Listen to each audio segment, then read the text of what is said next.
오늘은 제가 고기 먹는 방법을 소개합니다.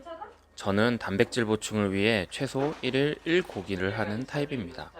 그래서 맛과 돈, 노동력 세 가지 변수를 조절해서 최저값을 찾는 중입니다. 지금까지 제가 찾은 방법 중에 상당히 뛰어난 맛과 경제성을 갖는 방법을 소개합니다. 일단 고기는 이마트 트레이더스에서 구입한 호주산 냉장 통안심입니다. 어떤 고기든 통고기로 사면 진짜 상당한 돈을 아낄 수 있습니다. 대신에 노동력 소모가 좀 늘어나죠. 정육하는 게 생각보다 쉽지 않더라고요.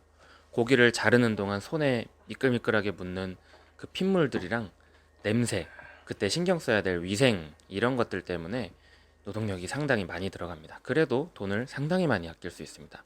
심하면 반값까지 구할 수 있어요. 고기를 대충 잘라낸 다음에 이렇게 낱개로 진공 포장을 해야 됩니다. 그래야지 하나씩 꺼내 먹기 편하겠죠. 그리고 여기서 진공이 조금 중요합니다. 고기를 싸게 먹으려고 통으로 사는데 진공기를 좀 사야 돼서 조금 아이러니한 면은 있지만 그래도 진공 정말 중요합니다.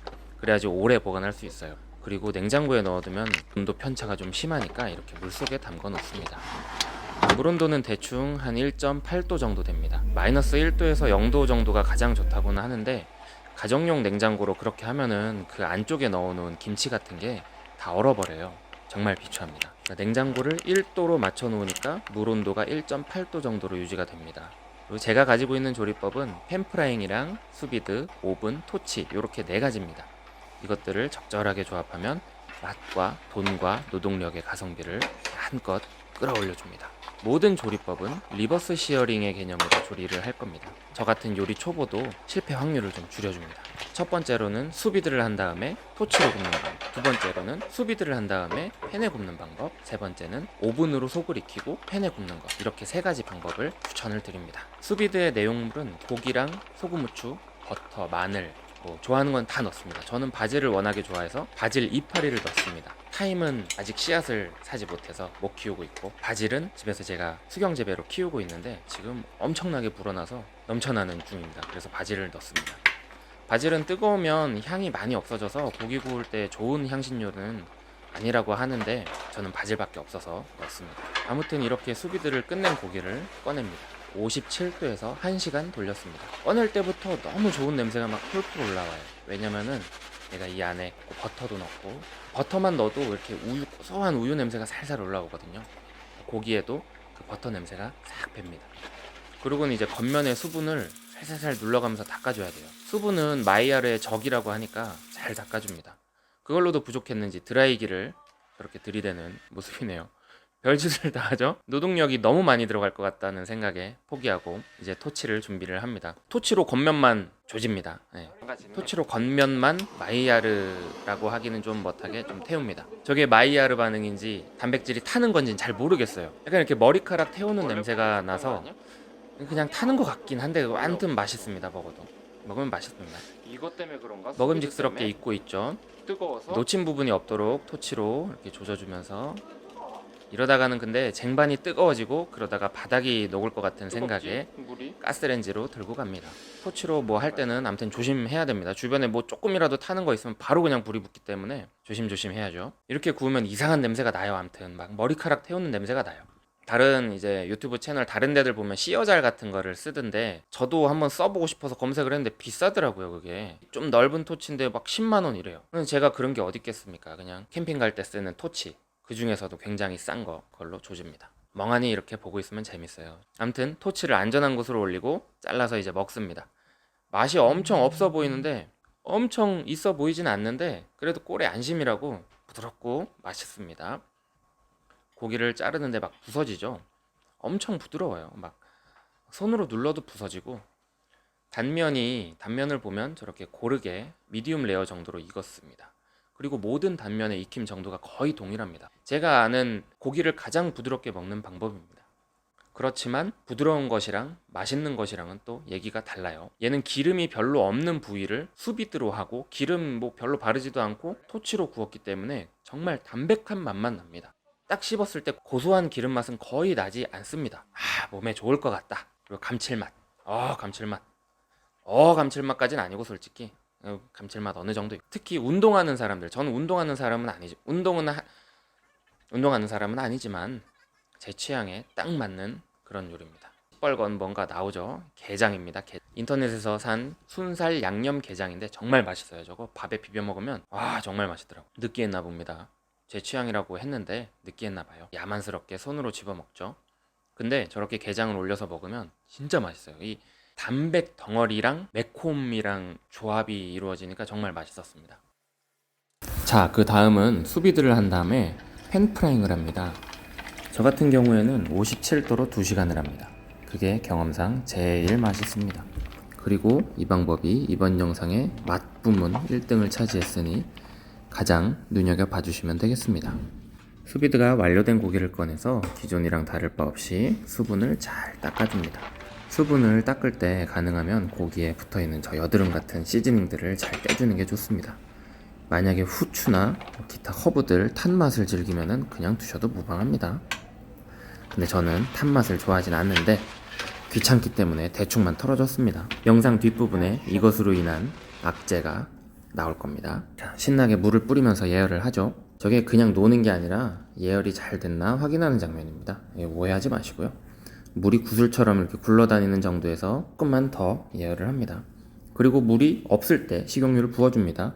저 구슬 물 있을 때 식용유를 부으면 터집니다. 아시죠? 자, 물 다 날려주고 그리고 식용유를 부어줍니다. 그리고는 고기를 넣고 바로 재빨리 타국망을 덮어줍니다. 왜 그러냐면 저걸 안 덮으면 초반에 기름이 엄청 튀어오르거든요. 이게 몇 날 며칠 동안 방바닥이 미끌미끌거려요.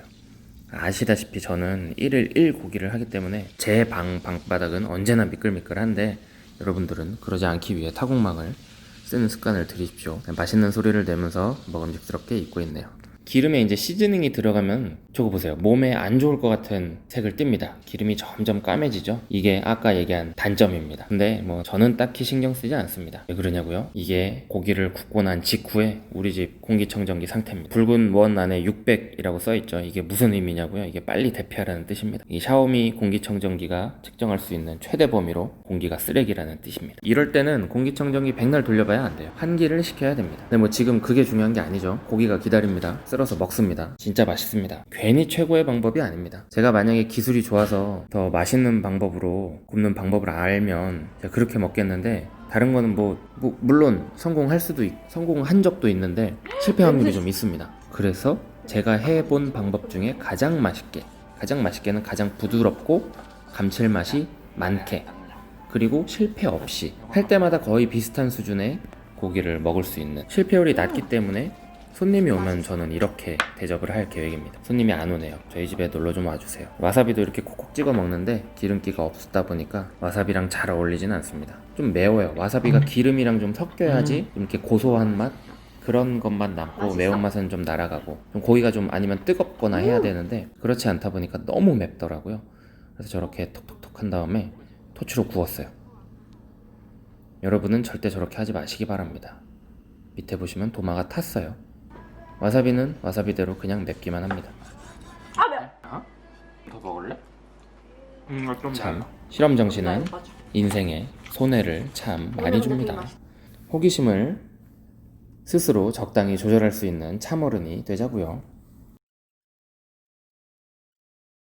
자, 그 다음은 오븐에서 익힌 다음에 팬프라잉 하는 방법. 가장 많이 사용하는 리버스 시어링 방법입니다. 성공했을 때 가장 맛있는 방법이긴 합니다. 그런데 문제는 실패할 확률이 높아요.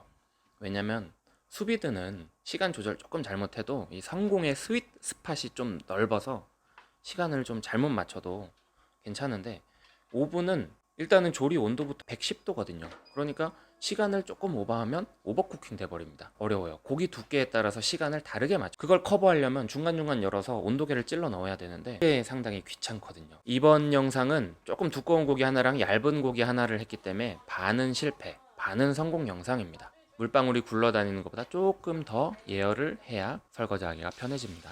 그 다음에 기름을 붓습니다. 아무튼 고기를 넣고 재빨리 타국망을 덮어서 튀는 기름을 막아줘야 됩니다. 아무튼 버터를 던지고 바지를 튀기면서 향을 입혀주는 척을 합니다. 고기에도 막 치덕치덕 발라가면서 구워주다가 바지를 막 이렇게 두드려주기도 하고 꺼내야 되는데 왜 안 꺼내죠? 꺼내야 되는데 얼른 꺼내주지. 오버쿡이 되죠. 저렇게 되면 빨리 꺼내야 됩니다. 불 껐으면 고기도 꺼내야 돼요. 망하는 소리 여기까지 들립니다. 미쳤네요. 왜 안 꺼내죠? 그렇죠. 이제 꺼내네요. 망했습니다. 저기서 망한 거 아닌가 싶기도 해요. 불 꺼놓고 저렇게 오랫동안 팬 위에 올려두면 좋을 게 하나도 없죠. 그리고는 이제 바질 나물 튀김이랑 고기를 대충 도마 위에 올려놓고 잘라서 먹습니다. 이 큰 덩어리는 그나마 오버쿡이 좀 덜 돼서 먹을만 했습니다. 이제 동거인도 하나 잘라주고요. 맛있다고 하네요. 옆에 있는 좀 얇은 고기는 비슷하게 조리했어요. 그런데 완전히 오버쿡이 됐습니다. 근데 완전히 오버쿡이 된 거는 그래요. 뻑뻑합니다. 뻑뻑한데 고기잖아요. 맛있어요. 맛있어. 장조림은 그러면 뭐 못 먹는 뭐 쓰레기인가? 장조림도 맛있잖아요. 뭐 닭가슴살 먹는 사람들은 뭐 정신 나간 사람들인가? 다 맛있잖아요. 뻑뻑해도 단백질이고 맛있습니다. 저것도 온도계를 중간중간 열어가지고 꼽아보는 수밖에 없는데 그러기엔 너무 귀찮아요. 오븐에 1시간 돌아가는 동안이 내가 이제 게임을 할 수 있는 시간인데 중간에 그거를 끊고 온도를 재는 거는 이건 말이 안 되죠. 요리보다는 이게 성장하고 있는데 캐릭터가 중요하니까. 제일 좋은 것 같은 방법은 이제 블루투스 탐침 온도계 뭐 이런 거 있더라고요. 아무튼 결과는 이렇게 정리하면 될 것 같습니다. 2번이 제일 맛있었어요. 오늘도 긴 영상 시청해주셔서 감사합니다. 안녕.